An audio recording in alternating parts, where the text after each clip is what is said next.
¿Estás listo para dar todo, para dejar todo, para tomar tu cruz y seguir a Jesús? ¿Estás listo para escuchar el mensaje de la palabra de Dios? Este es tu programa, Todo por Cristo, que ya comienza.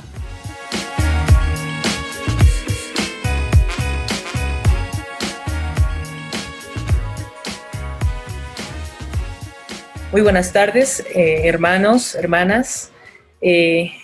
Hoy el tema que vamos a avanzar es de la duda a la certeza, que está sacado de la porción de Salmo 73, del versículo 12 al 28. Pero antes de empezar, hermanos, me gustaría que oremos y entreguemos esta enseñanza al Señor, este momento al Señor. Padre Santo Dios, te damos gracias, Señor, por este día, Señor. Te damos gracias, Señor, porque nos permites estar unidos aquí, Señor. Te damos gracias, Señor, porque cuidas de nosotros, Señor. Te pedimos, Señor, por Bolivia, Señor, y por el mundo en general, Señor. Tú sabes lo que está pasando, Señor, pero lo que nos trae consuelo, Señor, es que tú tienes el control de todo, Señor, de absolutamente todo, Señor. Guíame en la lección de hoy, Señor, que no diga más de lo que tenga que decir, Señor, y que hables a través de mí, Señor. Gracias, Señor. En nombre de tu Hijo amado Jesús. Amén. Bueno, yo soy Josué Miranda y el tema de hoy es de la duda a la certeza. A ver. Seamos honestos, chicos. ¿No es cierto que a veces pensamos o deseamos que los impíos deben sufrir y los justos deberían prosperar? Es un pensamiento que muchas veces se cruza en nuestras mentes, ¿no es así? Y muchas veces yo lo omito, que he querido eso, que los impíos sí que sufran, que les vaya mal y que a nosotros, los hijos, sus hijos, nos vaya bien. Pero el salmista descubre que ocurre lo opuesto. Esto en el Salmo 73 se ve. Él observa que la impiedad tiene éxito mientras que la justicia sufre. Entonces en su mente surge una pregunta que necesariamente debe ser respondida. ¿Será que purifiqué mi corazón en vano? O sea, viendo que los impíos prosperan y que muchas ocasiones, y esto se ha visto a lo largo de la historia, que nosotros hemos sufrido más que nadie, ¿será que nos hemos equivocado? El salmista se pregunta esto, ¿será que me equivoqué al purificar mi corazón? Este es el tema de la lección de hoy.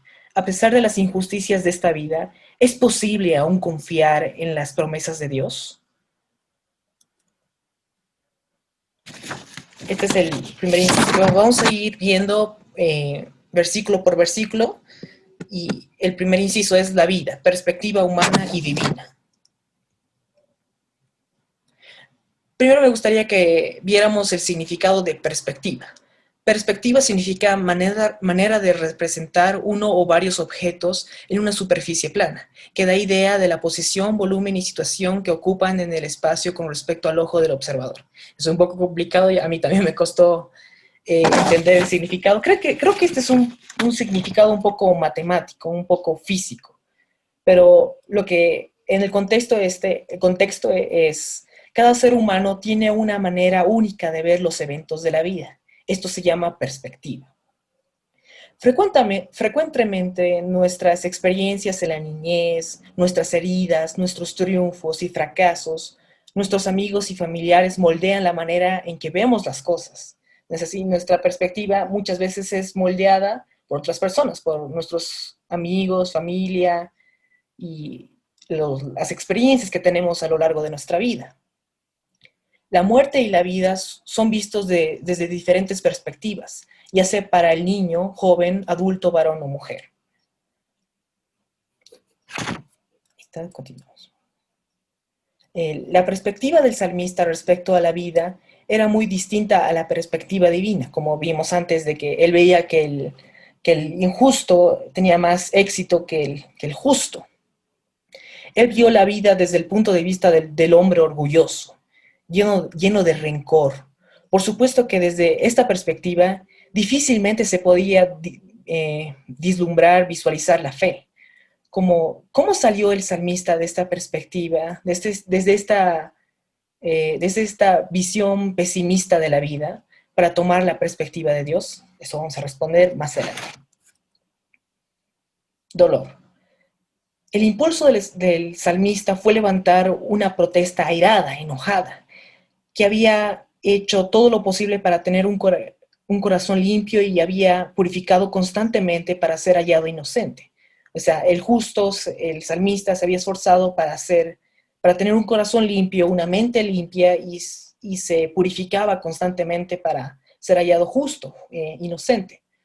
Pero no sucedía nada. Él cayó en la tentación de envidiar al vecino. ¿Sabían que envidiar lo vimos en el tema pasado, que el envidiar es pecado, es un pecado grave?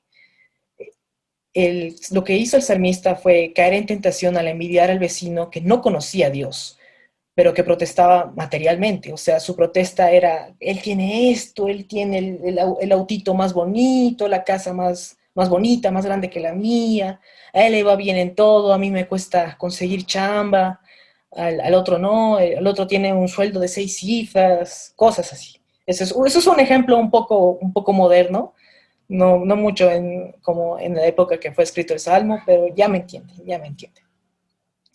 ¿Qué pasó? Ya. Su pregunta era, ¿por qué Dios permite que pase esta clase de injusticia? Aunque él no entendía, tampoco quería dejar su fe en Dios. Y esto lo confundía, lo dejaba perplejo. Aunque el salmista no entendía, Aunque el salmista no entendía lo que estaba pasando, Jehová estaba de su lado. Debemos entender que la vida del cristiano es un asunto de prioridades. Las nuestras deben estar puestas en Dios. Debemos buscar el reino de Dios y su justicia, porque la promesa es que lo demás será añadido. Esto lo vemos en distintas partes de la palabra de Dios, que la vida de un cristiano es prioridades. O sea, si le das prioridad a algo, o la otra cosa que no le das prioridad va a ir bajando. Y nuestra obligación, chicos, es que todas nuestras prioridades deben estar puestas en Dios y en buscar su reino. Esa es y su justicia. Esas deben ser nuestras prioridades. ¿Deseamos la ayuda de Dios? Entonces, si deseamos la ayuda de Dios, vayamos a encontrarnos con Él. ¿Y cómo nos encontramos con Él? Hay dos respuestas. La lectura y meditación en la palabra de Dios, la oración, el canto y la comunión con su pueblo nos darán la respuesta a nuestra perplejidad, duda y a veces incredulidad. La segunda respuesta para esto es: el tiempo de adoración es siempre usado por Dios para aclarar los asuntos más perplejos de la vida.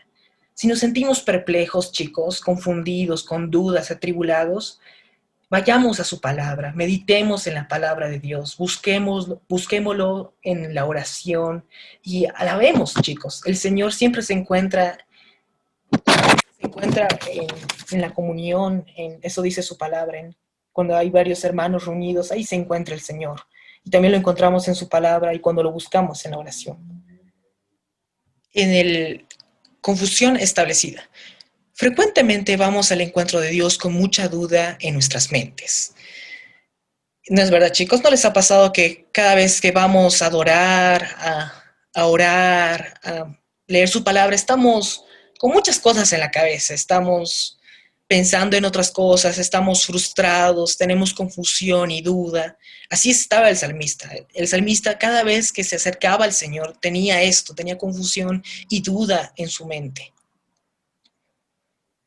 Pero la verdad y la gracia divina nos ayudan a ver nuestra situación desde una nueva perspectiva.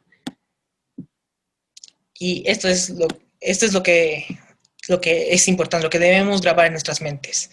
La experiencia de la adoración a Dios es el medio para fortalecer nuestra fe en Él. Otra vez lo voy a decir. La experiencia de la adoración a Dios es el medio para fortalecer nuestra fe en Él.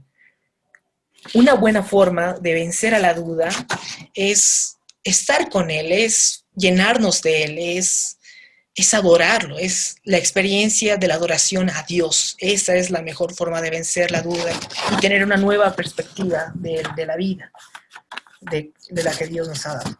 Continuemos. Ahí.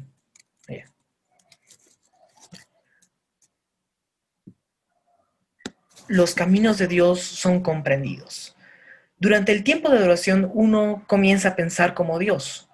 Eso es verdad. A veces al salmista le pasó esto y a nosotros nos pasa muchas veces. Por ejemplo, vemos que empezamos a juzgar de que este merece más, este merece menos, y también vemos que empezamos a decir así, pero este señor, esta señora es buena, no merece lo que le está pasando.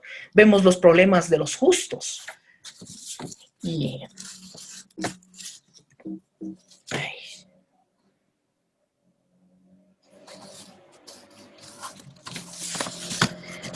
pero cuando pasa esto, existe un auxilio poderoso de parte de Dios.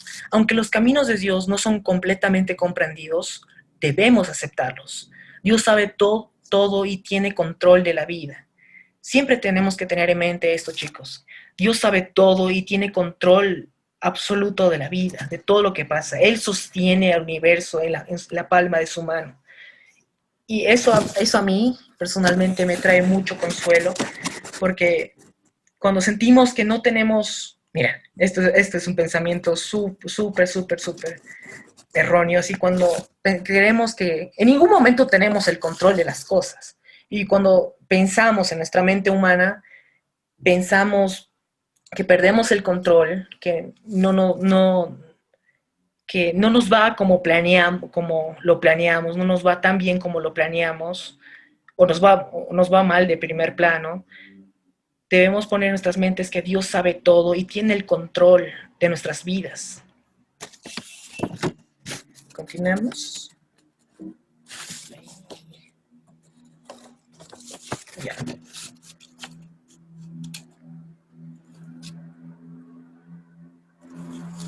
Okay.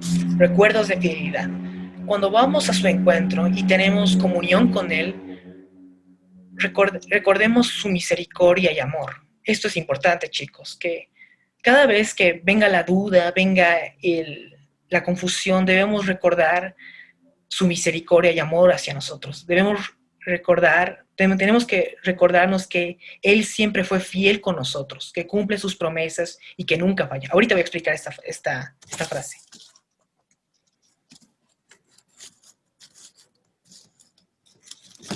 El pueblo de Dios nos ministra. En nuestra comunión con Dios encontramos a su pueblo redimido, al pecador que fue salvado y cuya vida es un milagro de la gracia divina, lo encontramos allí. Y aun cuando tengamos evidencia de gente piadosa que nos ha traicionado, una vista al santuario de Dios nos ayuda a encontrar el compañerismo con Él y con ellos que son sinceros a Dios y a la iglesia.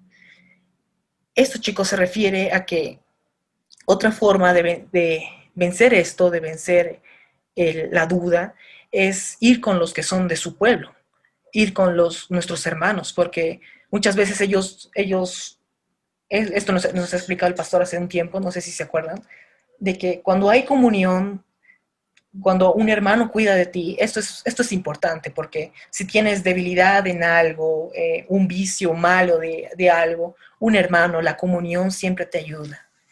Y es importante la comunión con nuestros hermanos en Cristo. Dios mismo nos encuentra allí. Cuando tenemos un encuentro real con Dios, es posible que no tengamos una explicación clara para cada una de nuestras preocupaciones en la vida.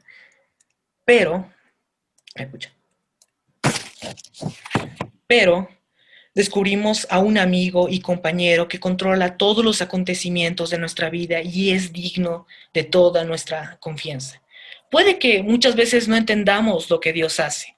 No entendemos por qué castiga o por qué, voy a volver a decirlo, porque da más bendición a una persona que a otra persona, porque hay tanta guerra, ¿por qué pasa esto, digamos? ¿Por qué pasa el coronavirus? ¿Por qué de nuestros hermanos están enfermos? No entendemos eso, pero siempre tenemos que saber que hay un amigo y un compañero que controla todos los acontecimientos de nuestra vida y que Él, el Señor nuestro Dios, es digno de nuestra confianza. Comprensión. si hemos de juzgar a una persona por su prosperidad, por lo menos deberíamos pensar en lo que va a pasar al final de los tiempos. En los evangelios vemos que al final lo material no te va a servir, o sea, todo lo material, todos los bienes, todas las riquezas acumuladas aquí en la tierra no te va a servir allá arriba. O en especial, digamos, si una persona injusta que, digamos, tiene riquezas, tiene todo lo que para el ojo humano es prosperidad.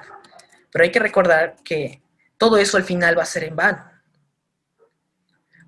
Y eso tenemos que comprender, porque eso al final no va a contar para el Señor. Para el Señor lo que cuenta no es eso, para nada. Ya pasamos a la segunda parte del Salmos 73, del 23 al 28. Fidelidad de Dios, una promesa divina. Esta parte es importante. En el versículo 23, la frase con todo subraya la certeza de la fidelidad de Dios, la cual nos da bases firmes para renovarnos y depender de Él. Vamos a ir examinando cada versículo estos versículos son hermosos, chicos.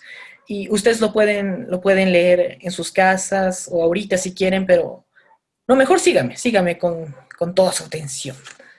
A ver, con todo, yo siempre estuve contigo. Esto dice en el versículo 23.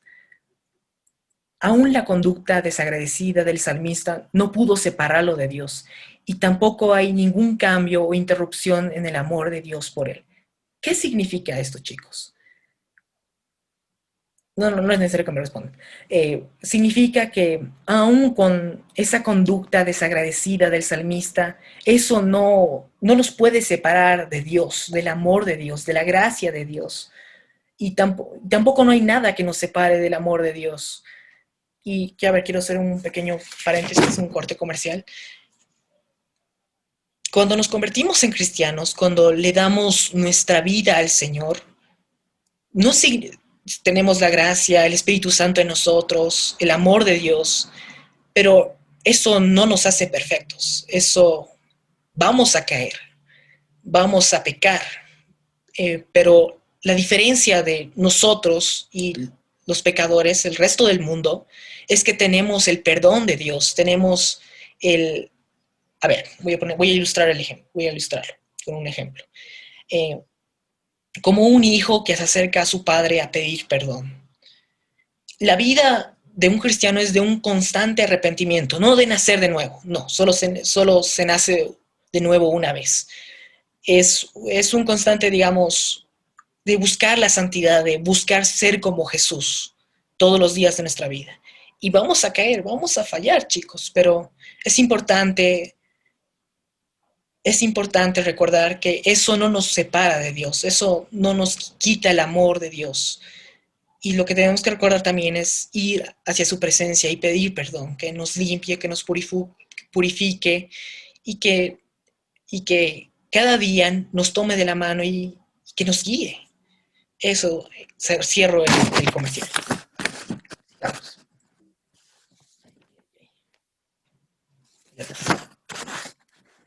El versículo 23 dice, me tomaste de la mano. El continuo amor de Dios no ha sido removido, como vimos al principio del versículo. Dios está siempre presente sosteniéndonos de la mano, aunque parezca que Él está lejos. Completa la idea del anterior versículo.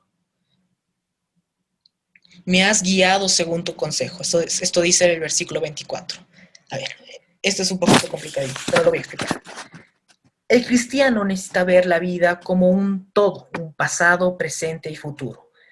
Aunque pareciera que este versículo habla del futuro inmediato y luego del futuro en gloria, realmente enfatiza la dependencia de Dios a lo largo de nuestra vida, debido a que Él, aquí está, debido a que Él fue fiel en el pasado, puedo confiar que continuará haciéndolo hoy y mañana.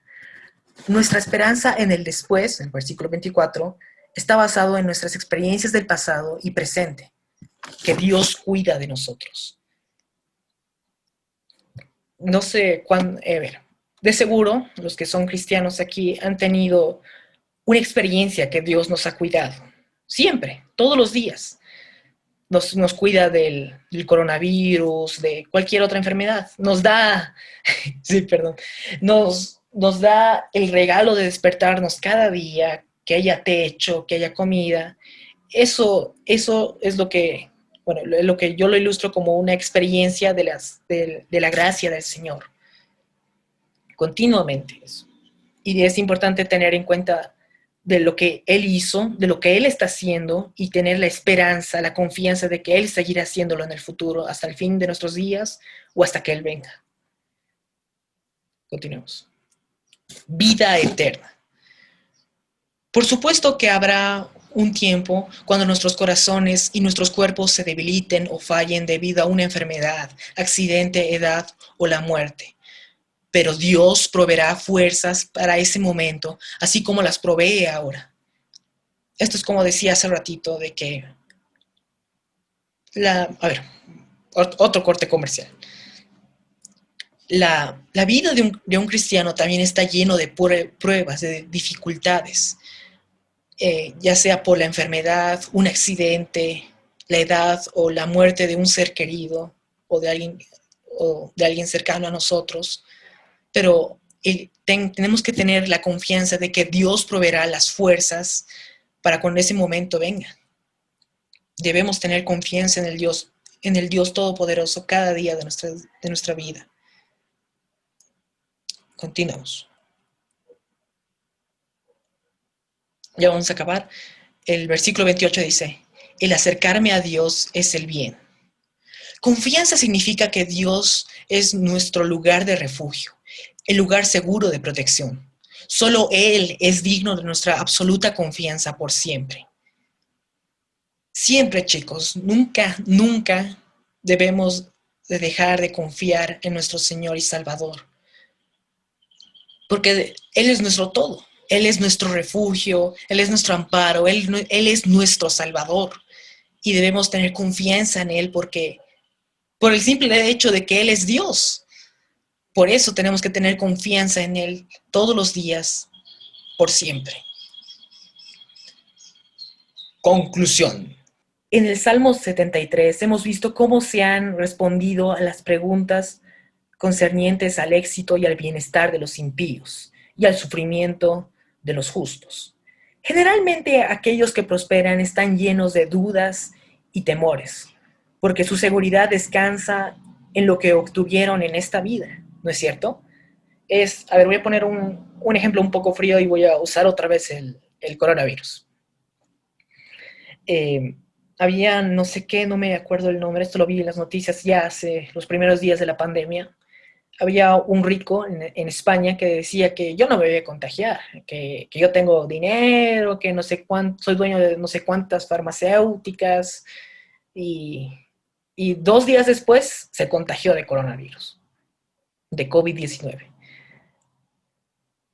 Generalmente, como decía hace rato, aquellos que prosperan en esta vida ponen su confianza en lo material, en su dinero, en su trabajo, en lo que sea, en los bienes terrenales.